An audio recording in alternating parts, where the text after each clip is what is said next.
Hello, welcome back. My name is Vanessa. Thank you so much for joining me. My setup is different. I'm at home, like in my hometown, because I am getting kind of an important surgery. It's like nothing serious, so don't freak out or anything like that, but it will have like 6 to 8 weeks of recovery time, which is also why I wanted to make this video, just to like say, if you were like recently subscribed to me and you were looking forward to weekly uploads, I might not post for 2 weeks because I won't be able to sit in a chair for 2 weeks because it's pelvic floor related and it makes it really difficult. Nothing crazy. It's just is like the recovery is annoying and I like cannot sit up to film properly for a while. Sorry for the long intro. But that being said, if you want to follow more closely with like what I'm talking about with reading books and stuff, because I'm going to be reading a lot in my recovery, you should probably follow me on TikTok, but I'll be sure to post some shorts and stuff from my TikTok as well here so that I'm still posting. But I just wanted to say I did not abandon this channel. If you don't see me post for 2 weeks, it is because I'm recovering and it just happens to align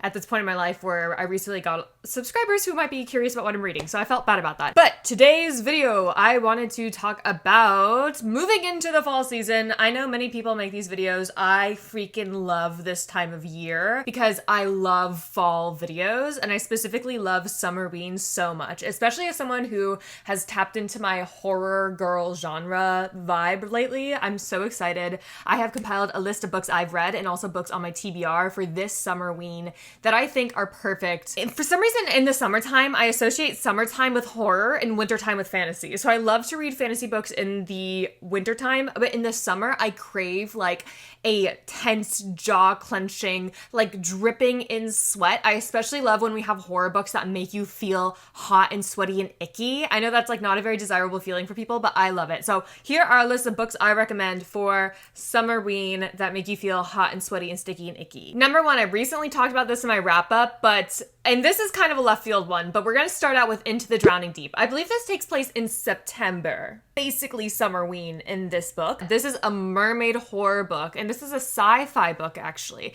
I very seldomly come across sci-fi mermaids, and that's what I think kept me on the hook for so long with this story. I just like loved that premise. This might be my favorite mermaid like lore that I've ever seen. Basically, the premise of this is there is this girl who had an older sister who was a reporter, and she was invited onto an entertainment company's ship out into the middle of the ocean over the Marianas Trench to go find mermaids. Now, at the time, the entertainment company was like, that's not a real thing. We're just gonna spoof it. It's just for some like fun sci-fi adjacent channel about like mermaid lore, and they didn't expect to find anything at all until the entire ship goes missing. And then one day later on, after years and years of them being missing, there is a leaked found footage video of the people on this ship being massacred by what look like mermaids. Freaky ass mermaids with gray skin and slits for noses and hair that isn't made of keratin but anemone. And our main character decides in that moment that she has to seek revenge or some sort of basically retribution for her sister's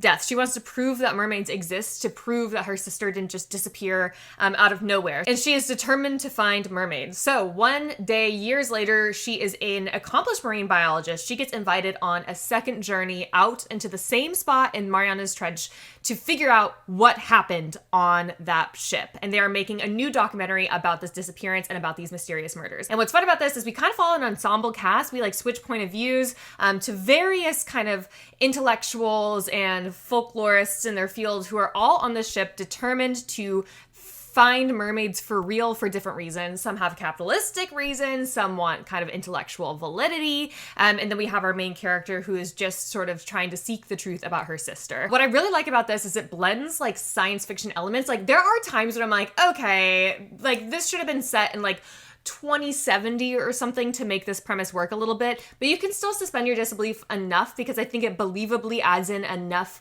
marine biology science to make it feel like, oh, this is actually something that's real. I love the mermaids in this. I think this is perfect for summertime, summerween. I love like underwater stories in the summer. It's a fun thriller. I recommend it. Into the Drowning Deep. Next, from a recent read I read, and I felt okay-ish about it, but I do want to recommend it for this video because it hits summerween so perfectly. I read Starving Saints. This is a recent release by Caitlin Starling. This is a medieval horror book that takes place like in this locked down kind kind of like castle. I mean, the reason it's locked down is that the castle has been under siege for several months. And so the king is in there. There's a bunch of like peasants in there. There's the staff in there. There's various like knights and stuff. They're all holed up in there and they're running out of food. They're running out of water. And we follow 3 women. One of them is basically a witch who has found a way to create like water from waste. But now the king has tasked her with figuring out how to solve the famine issue. The fact that there's no food left. They're running out. They only have a couple weeks left of rations before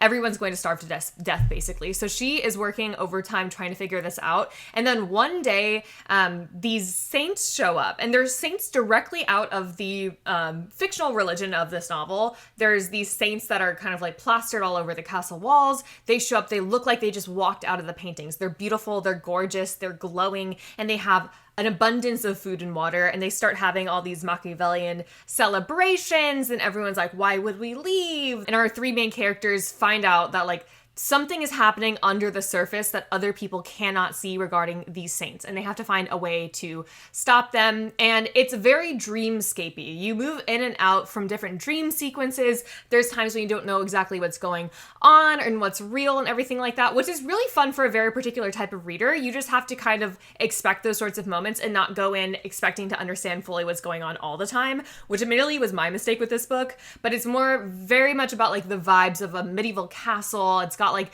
these gross cannibalistic elements at times. It's very, very beautiful and grotesque, I would say. And the reason I recommend it for summerween, outside of it being a horror book, is it takes place in summertime. So they're always talking about when they're outside the castle, the smell of sweat and just the hotness, and everyone kind of like looking for a place to sit in the shade, and the dying of thirst because of how hot it is in the summertime. And I just feel like it hits that summerween, very hot, sweaty, stinky element of horror that I really like for this time of year. So I would still recommend Starving Saints for that one. One that is kind of a hot and cold one for people, but I absolutely love, is Diavola or Diavola. I'm so sorry if I'm mispronouncing it. I'm going to say Diavola, but that could be totally botching it. It's Italian. But this is a present day horror book, but it's definitely reads kind of literary fiction. You follow this totally unlikable main female character who has agreed to go on a family vacation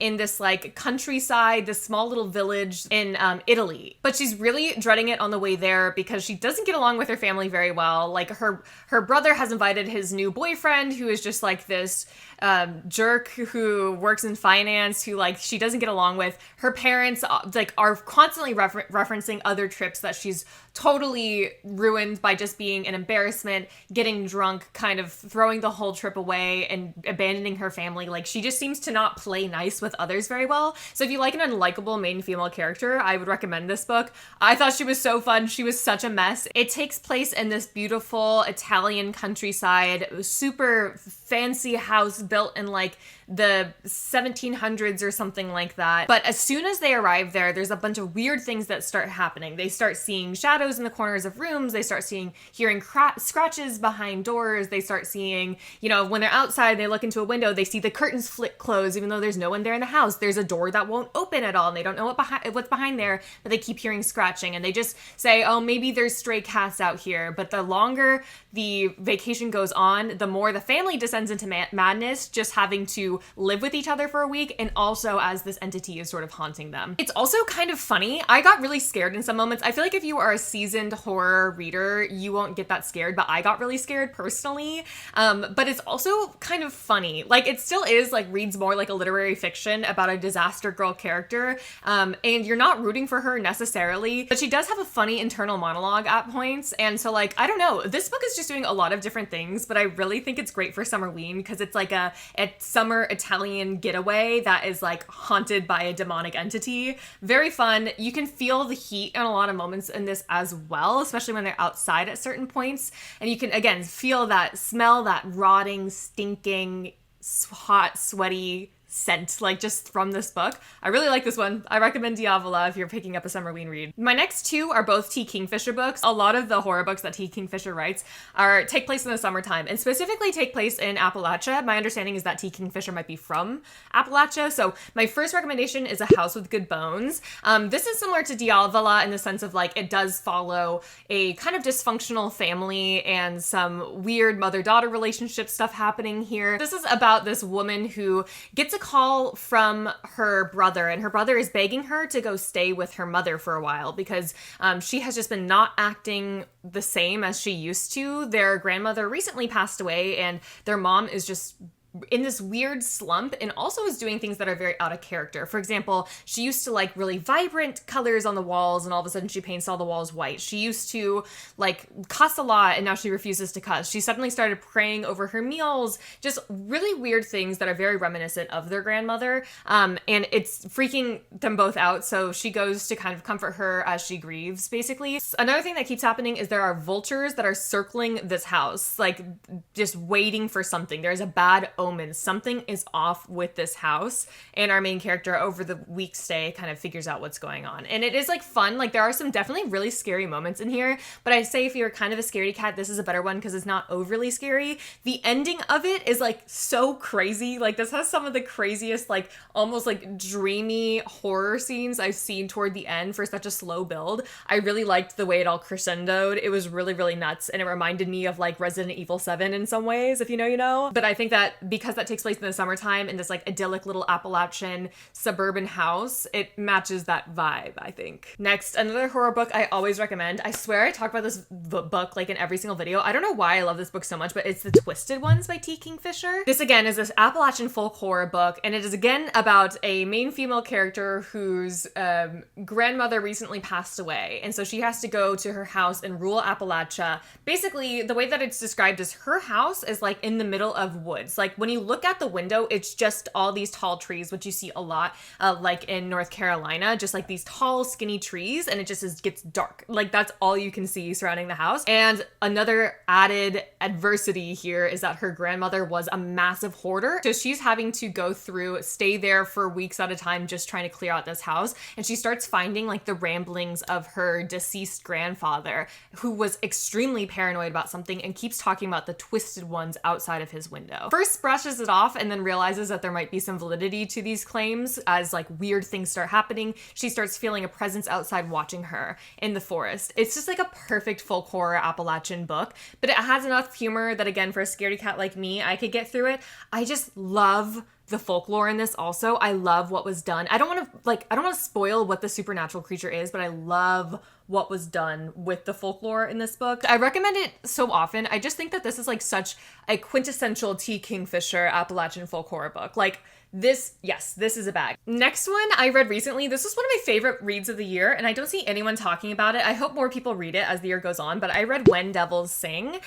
This is a Southern Gothic horror. I mean, it's not necessarily Gothic, but it's a Southern horror that takes place, it's contemporary, and it takes place in this little town that every 13 years, there's like this huge cicada kind of swarm that occurs. And also in that time, it coincides with some disappearances happening as well. But when those disappearances are investigated, the trail just kind of goes cold. And the book follows different points of views of various teenagers who are tied to different disappearances over the years and finally come together to try to figure out what the big conspiracy is here. And it very much feels kind of like an eldritch horror, like there's deals with the devils, like there's something ancient in this town that is very powerful, that these teenagers are beginning to realize like has been influencing a lot more in the goings-ons of their town for many, many years than they previously realized. I loved the way that this crescendoed. Again, there is like just a bloodbath of an ending in this. I would describe this more as a slow burn thriller.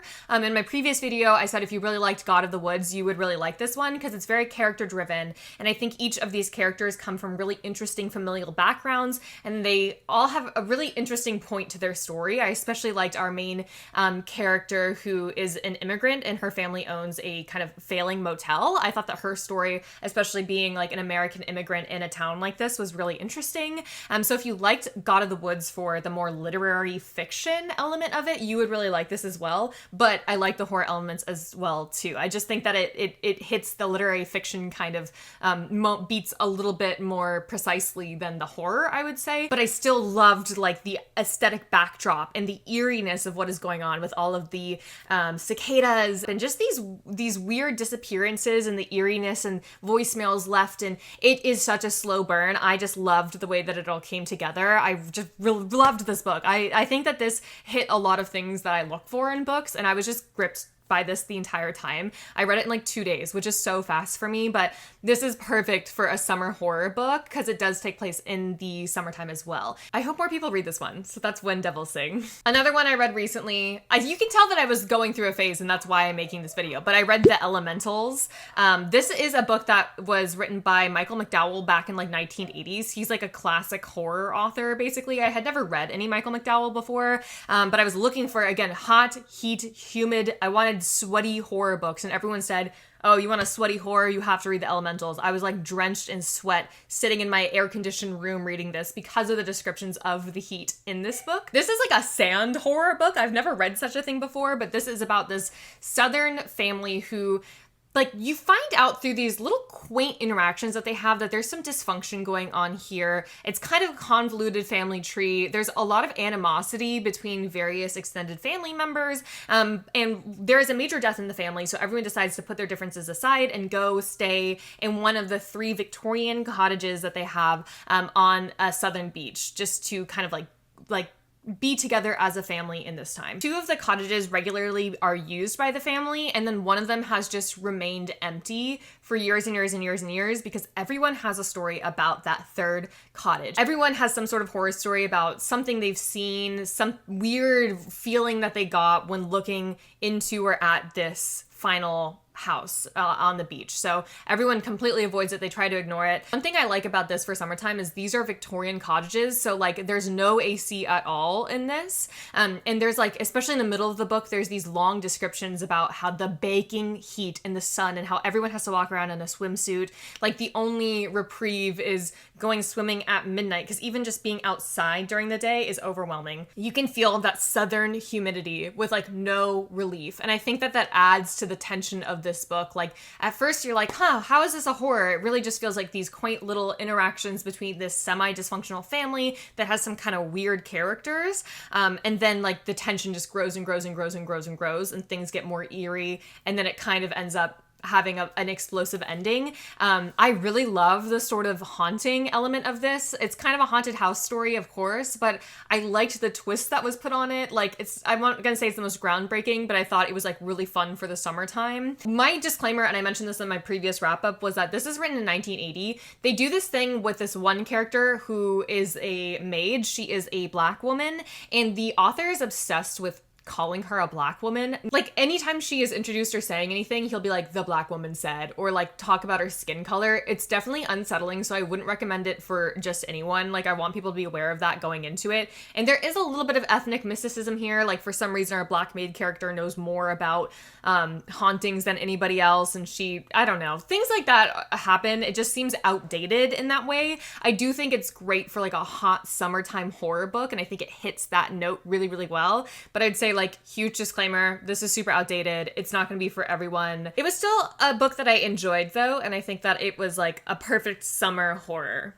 I want this to be kind of a shorter one, so I'm going to throw out just an extra kind of book that I didn't end up finishing, and it wasn't because I had a good reason not to finish it. I just sort of like didn't finish it, but it would fit this exact video really, really well. So for the plot-driven readers, if you're someone who like, I just want fast-paced action, like just go, go, go, go, the thriller book The Island might be a good one. This is about a family who is vacationing in Australia. And again, there's sort of like this dysfunction to this family. Like there is a younger new wife who's trying to get along with her husband's teenage kids, but they don't take her seriously. They're a little bit too close in age. She's kind of struggling to feel like she has a place in this family with her very successful husband. They end up coming across a group of people who say like, hey, if you pay us a little extra money, we can get you over to this like Australian island over there that has a bunch of natural wildlife. Like if you want to see kangaroos in person, if you pay us, we'll take you over there onto that private island. We'll get you in and out. You'll just snap a couple pictures and then we'll take you right on back. So they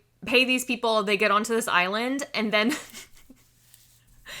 this book is so breakneck speed. Sorry, I'm like trying to recall what was going on. This book was like insane. Okay, so basically when they're on this island, come to find out this is private property. Like a very weird kind of violent family actually owns like a compound on this property, and they all live there and they never leave the island ever. So it's a very eccentric group of people. And so then they're trying to just kind of get in and out, but when they're there, they're speeding at one point and they accidentally hit someone. And then basically after that is like breakneck speed, constant action, total like you were gritting your teeth, feeling the anxiety the entire time. There is no relief in this book at all. I'm like not necessarily this type of reader, but I will say it was entertaining for what it was. You're just go, go, go, go, go, as it is basically a manhunt through this massive island, and also in the baking Australian summer sun.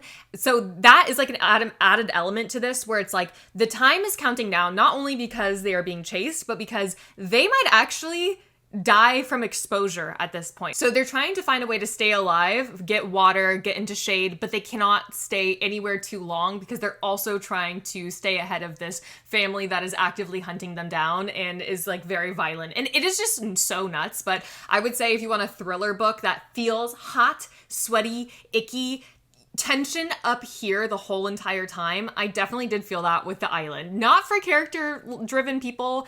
There's not really much in the way of characters here. It's just as like, if you want constant action, you want to feel hot and sweaty, you want to feel at the edge of your seat, I would recommend The Island for this, actually. Also, on a side note, there was like this one moment in this book where the author, who is like a man, by the way, is describing the teenage girl character, like the 15-year-old girl, and she's wearing a Art Angels Grimes t-shirt specifically, and she's listening to 212 by Azalea Banks. And I was like, he actually ate that, because that was me at 15 as well. I was astounded by the accuracy in that moment. Usually when we do like the pop culture references in this book are so spot on. It totally threw me off. I was so impressed by that. All right, I've actually talked for so much longer than I thought I was going to. I just want to like quickly run through what's on my TBR for summerween for like hot, sweaty horror books. First, I have The Woods All Black. This is one that I've been seeing people read a bunch recently. Also, The Honeys. This is what I'm really interested in as well. Apparently, it's like specifically very summery. I was a teenage slasher. I think that like Stephen Graham Jones apparently is like perfect for summerween. I know that this his other book, The Night of the Mannequins, is also like takes place in kind of like a small town murder mystery or like slasher kind of vibe, and that's always great for summertime as well. So another one is The Ruins. People were mentioning that. I think that's a little bit of an older horror book. People were mentioning that alongside The Elementals a lot. I was just curious about that. They find like ancient ruins out in the middle of somewhere. I just thought, oh, that's fun. So, and the last one is Our Share of Night. It looks like this is a book about grief. Like there is like a husband and a son who end up on a road trip, and they get entangled with, it looks like there's like some sort of maniacal cult involved. It's saying there's like the occult and supernatural elements and a bunch of different subplots. It seems to be it looks kind of character driven to me, but there's just like a lot going on in the synopsis. There's just so much going on in that book. I thought that would be really a fun one for the summertime as well. So those are the ones on my TBR, and then those are also all of the books I recommend if you want a hot, sweaty, sticky, gross, stinky summerween. Thank you so much for watching. I promise I will post in hopefully 2 weeks or when I'm able to film again. In the meantime, my TikTok is at Vanessa Gamu, and I post a lot more on there. As always, please like and subscribe if you enjoy this video, and I'll see you soon. Bye.